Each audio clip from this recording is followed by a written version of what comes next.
点是机械车位对我来说也没有用，因为我不会开车，所以车位对我来说就是地下4楼也无所谓。可是家里还是会有车啊。那是你开，又不是我开。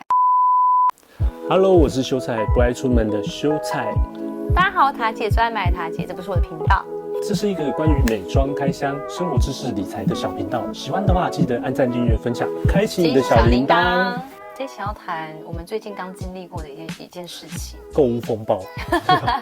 关于首购族需要注意的什么事情呢？对，首购如何才不会被割韭菜？对，你才韭菜，你全家都韭菜。尤其在这个时候呢，升息的高压跟打房的双压之下，你要怎么样买才会买到心目中的价位？没错。那在买到心目中价位之前，是不是要先了解一下，就是什么样的方式去挑房是最合适的？对，就合乎你的条件。然后这一期我们会以我们自己的经历，因为我们主要都是看预售。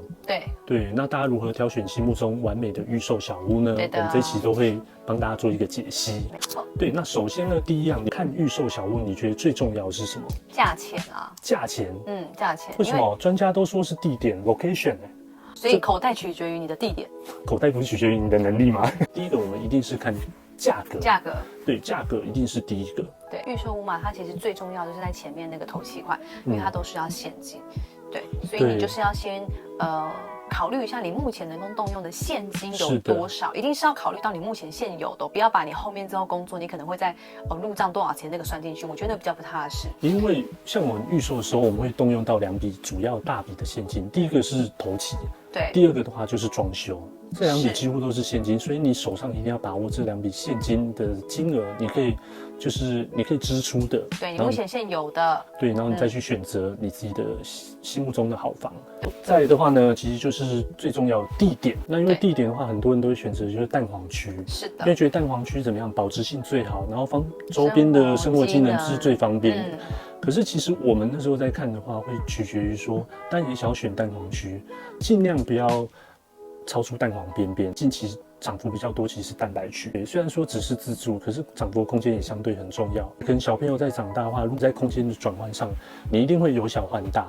最好附近可以有就是学区都规划好，至少是从小学到高中都可以规划进去。其实是最好是有这些预设的方案。所以地点的话要先选好，有这一些考虑的范围。因为现在其实很多，不要说蛋黄区，就是蛋白区嘛，还是蛋黄的边边，其实都是正在发展的，就是一个很大的一个计划区。对，那边的话也有很多就是规划好的，比如生活机能，比如说像卖场啊，像我们最爱逛的婆婆妈妈最喜欢逛的全联啊，对啊，或者是像屈臣氏啊、保养这种比较方便的卖场。对，我觉得这些都很重要。再下一个我们会挑选就是比如说建商。大家会说，我要挑那10大建商，就大家都熟知的、耳熟能详、非常有名的。对，所以闭着眼就可以讲出来的那几家。可是你会发现10大建商，大家耳闻的有风评很好的，也有风评质量相对的很差的。对，所以其实大家要自己去挑选。第一个是建商的风格，再来就是建商本身的过往的作品，对，然后再来的话呢，就是他们配合的营造商。其实我觉得这是最重要，因为大家都会忽略掉，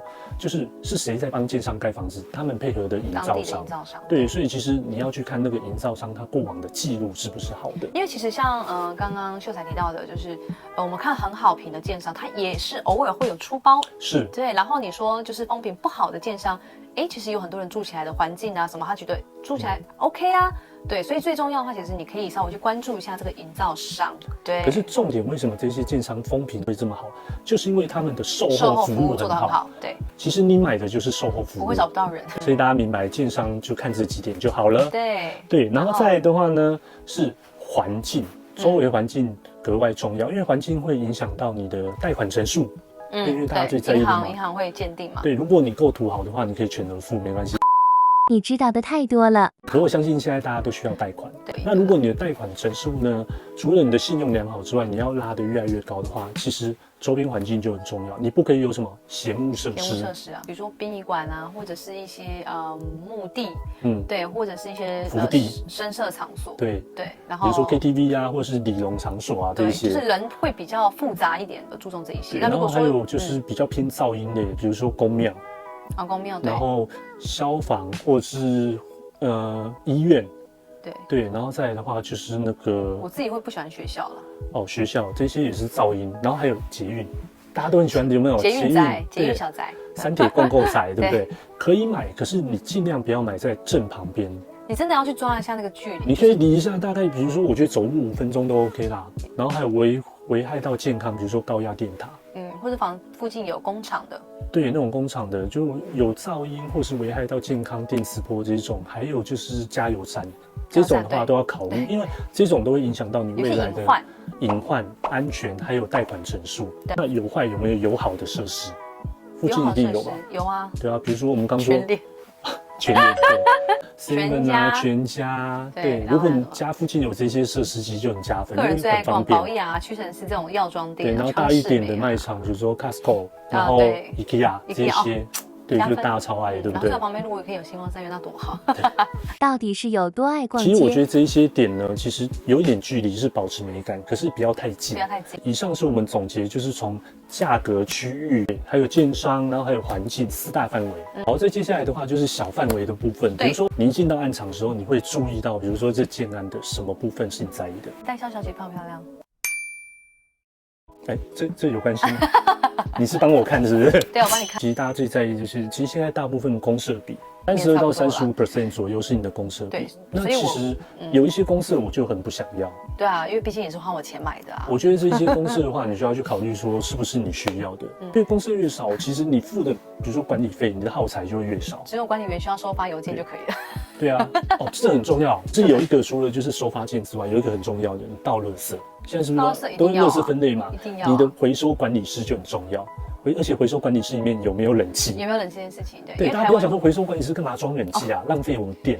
跟大家讲，现在大家都在倒厨余，我就去过朋友家的回收管理室，一进去啊，臭味四溢，你知道吗？台湾的夏天太闷了，潮湿，而且那个地方又是密闭空间，所以你门打开进去的时候，你还是可以感受得到那里面的味道。所以我觉得装冷气这件事情，我觉得是必要。我觉得，然后再来我就会看这个这个案子的户数，因为户数不喜欢它太多，会影响到你人口会不会很复杂。然后之后如果你小屋换大屋的时候，你脱手会不会困难？因为户数太多，大家都在卖嘛。对啊，你脱手就会相对大家比价钱，我的比较便宜，大家一定买我的啊，为什么要买你的？物以稀为贵嘛。对，然后再来的话就是户数会影响到你的管理费。对，因为管理费的高低，像一般来说，我会建议大家买到户数差不多在150户到300户左右。我们自己是以这样的条件去筛选了。对，因为我们之前有去过朋友家，不到100户的，其实他管理费就相对高。因为你想说，你可能就几十户，大家去公摊那些管理费，相对价格是一定高的。对。那如果你户数多，你不要想说我有那种上千户，我管理费就很低哦，不要这样想。你想想看，人越多的话，你的公设使用率是越高，所以你的损坏率就会越高，你的耗损跟维修就越高。所以其实你管理费大概就会跟一般的，我说大概300-400户其实差不多，而且重点是上千户，那已经就是很一个造镇了嘛，而且其实人口上很难管理，你什么样形形色色的人都有，很多都是投资客。对，那你很多就时不时可能你家隔壁一天到晚有人来看房，你也觉得很烦。然后出入的人口也相对比较复杂。再来的话就是我觉得朝向啦，跟动距可以顺便讲一下。我们会去看的，你会看什么朝向？我首选一定是坐北朝南或是朝东南啊。朝西或朝东这2个朝向对我来说都是一样的，但我不太会去选，我基本上是不选朝北的啦。所以你是一个迷信的人吗？不是，是单纯我觉得冷而已。对，一般来说朝向的话，北边如果你没有什么建筑物去挡的话，真的会比较冷，而且光线也没那么好。然后朝西的话就是西晒嘛，大家所谓西晒，所以大部分人都会选朝东朝南。如果你是住北部的朋友，比如说台北、桃园那一类的，你可以挑就尽量，比如说你可以挑西晒的房子，为什么知道吗？因为比较温暖，太阳照的时间日照长，也比较干燥。南部要住什么方位？南部要住的方位的话，就可以朝东啊。朝东为什么？因为很热啊。因为北部朝西，所以南部朝东嘛，反正瞎猜。其实南部的话，因为比较热，其实南部的朋友，我觉得买朝北就 OK 啊。如果你不住新竹的朋友，就是散红对新竹的朋友千万不要买朝北，好不好？落山风，对，因为风城。如有雷同，以上纯属巧合。你去看预售屋，其实有一个我觉得隐藏陷阱。什么？梁。哦，因为他们会给你加配图。你没有仔细看，你没有经验是看不出来。你就尽量去挑，比如说你家的中间的位置，比如说客厅的位置，一定不要有梁。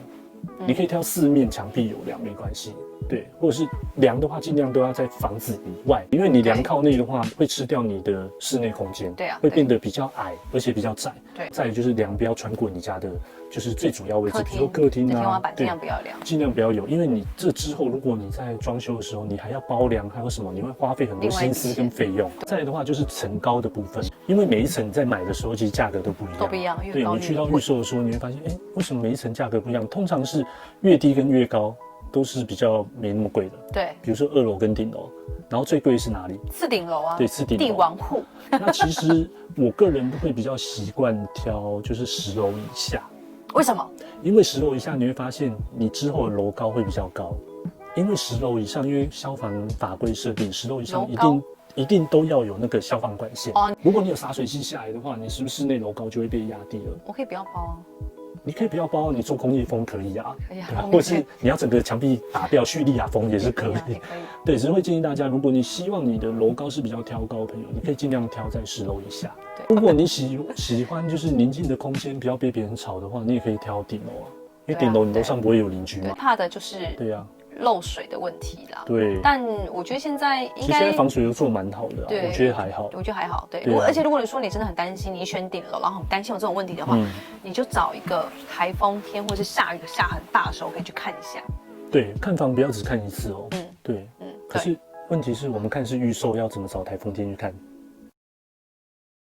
哎，这是一个好问题的。像问的时候，验屋的时候，验屋就很重要了。对呀、你就会看它的防水跟版本做好啊。对，有时候你花一点小钱，其实现在很多验屋公司都愿意帮你很仔细的验。对，因为有时候是我们肉眼真的看不到的缺失，要用机器测。对，你要有那种机器火眼金睛才看得到。尤其是管道里面，就是因为你在施工的当下，你可能会有一些水泥啊，或者什么塞在那个管道里面，不管是马桶或者是下水道，你那个都要靠机器。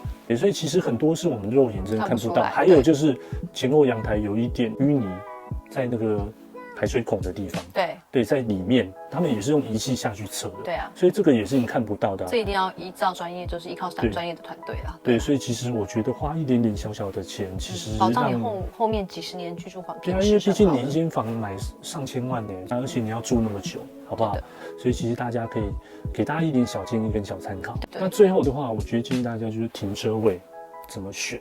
如果你今天是自住的人呢，我会建议你的停车部分，你可以挑好一点的位置，就是电梯旁边。电梯旁边，马上停了就可以上楼。或是那种单独一个大车位。那如果你今天是真的你不确定，你有可能小换大，或是你不太 care 停车的位置的人，就是这个时候呢，你可以选比如说机械车位。